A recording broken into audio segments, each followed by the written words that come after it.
Salut tout le monde. Bon, vous êtes acheté une nouvelle Arma 6S, elle est toute belle, elle est toute neuve, mais avant de rouler, vous voulez connaître les différentes petites choses à faire, les différents petits réglages à faire avant de rouler pour éviter un maximum de problèmes.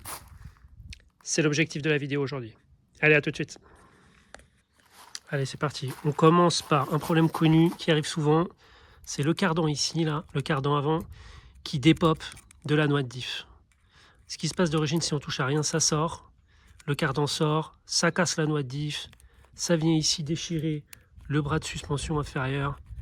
Donc c'est la merde, la roue elle roule plus non plus. Donc là on peut le récupérer assez facilement, ça. On peut le corriger assez facilement. Ici on a des cales d'origine. Alors ça dépend les modèles Arma, mais soit elles sont rouges, soit elles sont noires. Ça ressemble à ça. Voilà, celle-là elle était noire. Elle vient de mon Big Rock, je l'ai enlevée aussi. Du Big Rock 6S. Donc elle est ici. Donc on l'enlève. Ici, pareil, sur le bras de suspension supérieur ici, hop, c'est pareil, on a une petite cale, on l'enlève. Et du coup, ce que ça va faire, c'est que le cardan, il va être poussé comme ça sur le diff, sur la noix de diff. Du coup, il va mieux rentrer et ça évitera qu'il sorte. Donc ça, c'est vraiment, ça c'est le premier truc à faire. Une fois qu'on fait ça, déjà, on corrige pas mal de problèmes.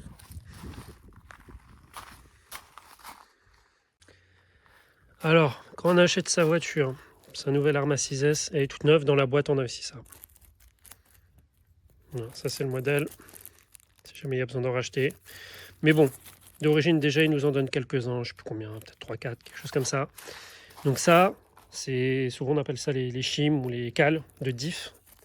L'idée de ces cales, en fait, c'est qu'elles se mettent ici. Alors bon, il faut ouvrir le boîtier, là il y a le diff ici.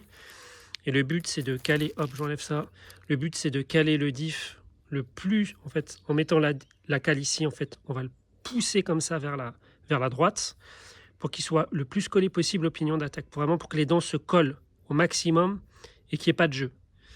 Voilà, alors d'origine ça dépend des modèles. Alors tous mes modèles étaient configurés différemment. Toutes mes Arma 6S, il y en a où il y en avait une cale.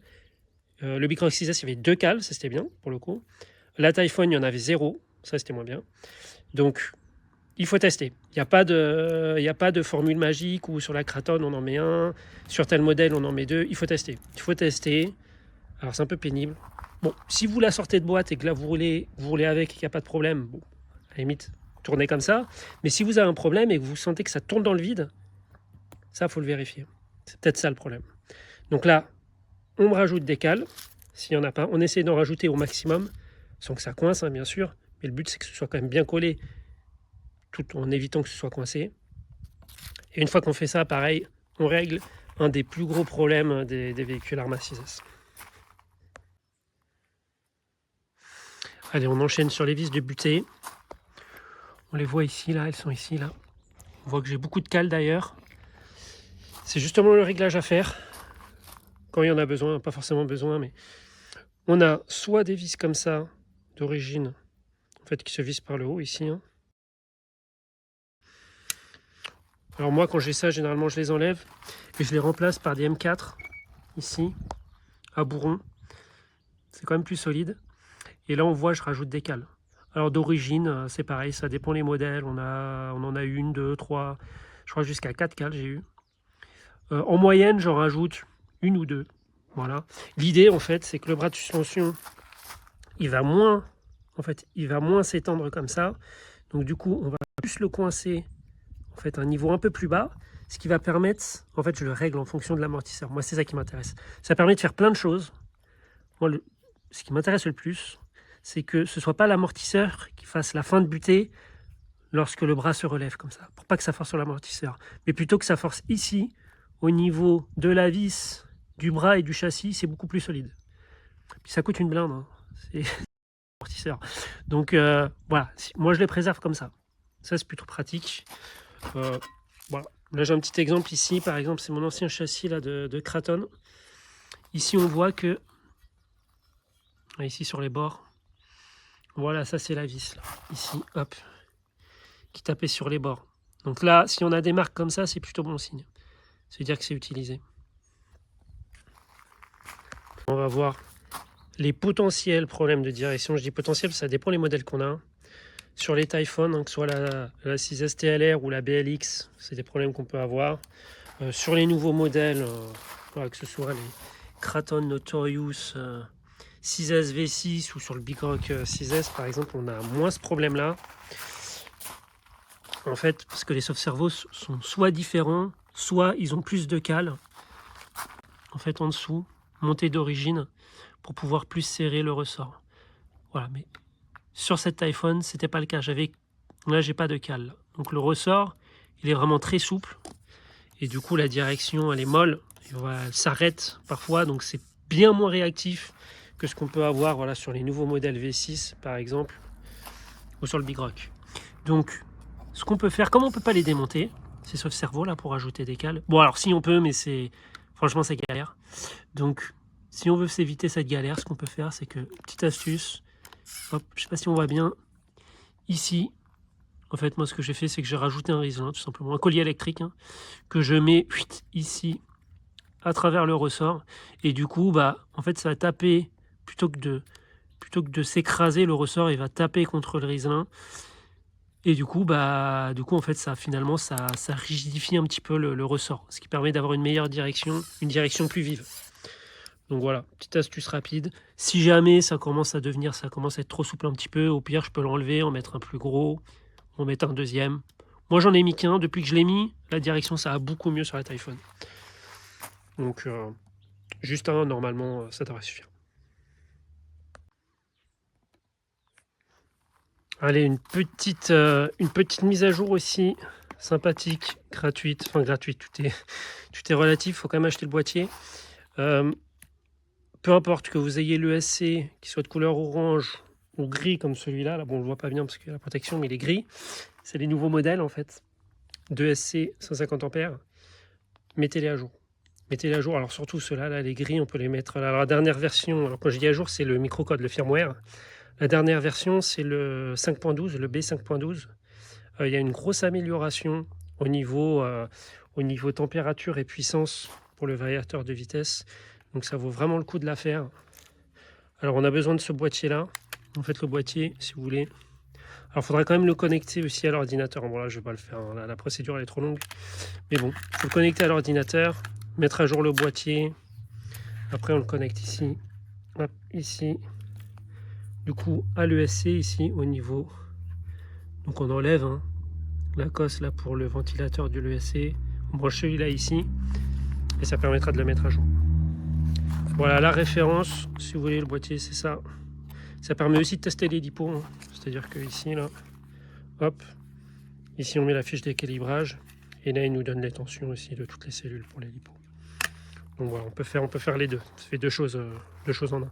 Ça sert aussi, d'ailleurs aussi à configurer tout ce qui est paramètres de l'EAC, donc que ce soit le break, le reverse, le punch, tout ça. Donc ça, ouais, c'est vraiment sympa de l'avoir.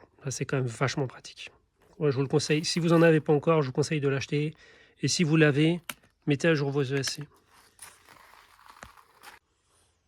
Allez, on va regarder maintenant comment brancher les lipos. Alors, ça peut paraître assez simple, mais je vois souvent des gens qui ont des problèmes.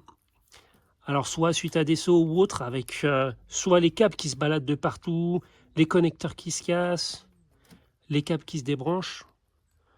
Moi, depuis que j'utilise la méthode que je vais vous présenter, j'ai jamais eu de problème. Ça s'est jamais détaché, ça s'est jamais... voilà, j'ai jamais eu de soucis, j'ai jamais eu de casse.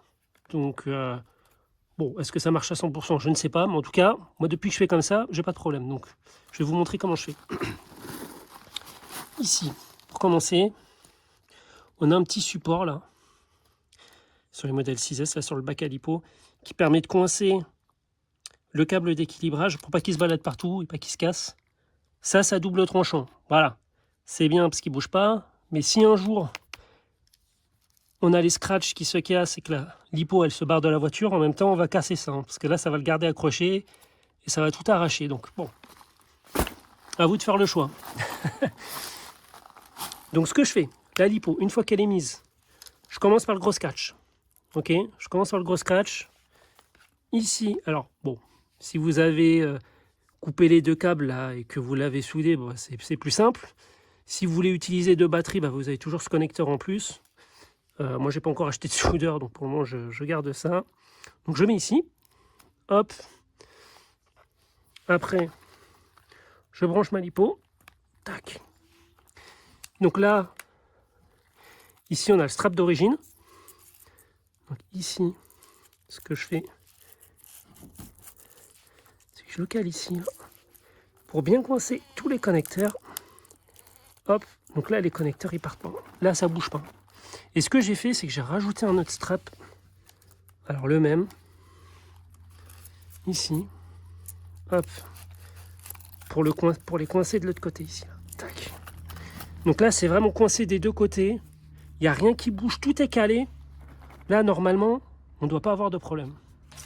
Alors pour info, la référence hein, sur le câble d'origine, enfin le petit strap d'origine en plus, c'est ça. C'est vendu par deux, je me souviens plus le prix. Bon, après, vous n'êtes pas obligé d'en acheter. Hein. Si vous avez déjà des straps, des gros straps, ça va très bien ici. Hein. C'est même mieux, c'est plus solide. Mais en tout cas, moi, depuis que je fais comme ça, sur toutes mes 6S, jamais eu de soucis, jamais cassé, jamais débranché. Et ça bouge pas. Donc là, c'est top comme ça. Une petite astuce rapide ici, sur les anciens modèles. Ici, on n'a pas de vis, donc les câbles ils peuvent se barrer. Hein. Ils peuvent sortir de leur support. Donc bah là, une petite mèche là, chut, on perce. J'ai mis une petite vis M2. D'ailleurs, je crois que c'est ce qu'il y a aussi sur les nouveaux 6S V6. Et ça permet de maintenir les câbles, histoire qu'ils évitent d'aller là dans le pignon moteur et dans le diff central et que ça arrache tout. On peut mettre un collier électrique, ça marche aussi. Et la dernière chose à vérifier, voilà, il y a réglé, que vous ayez acheté l'appareil neuf ou d'occasion, c'est de vérifier les fins de course. Voilà, les fins de course sur la direction, voilà, on les règle pour éviter de cramer le cerveau. Et pareil, hein, les fins de course pour le neutre, l'accélération et le freinage. J'ai déjà fait des vidéos dessus, hein, que ce soit des variateurs de vitesse Spectrum ou Hobby-Wing, ça marche de la même manière. Je vous mettrai les liens en description. Allez, à la prochaine.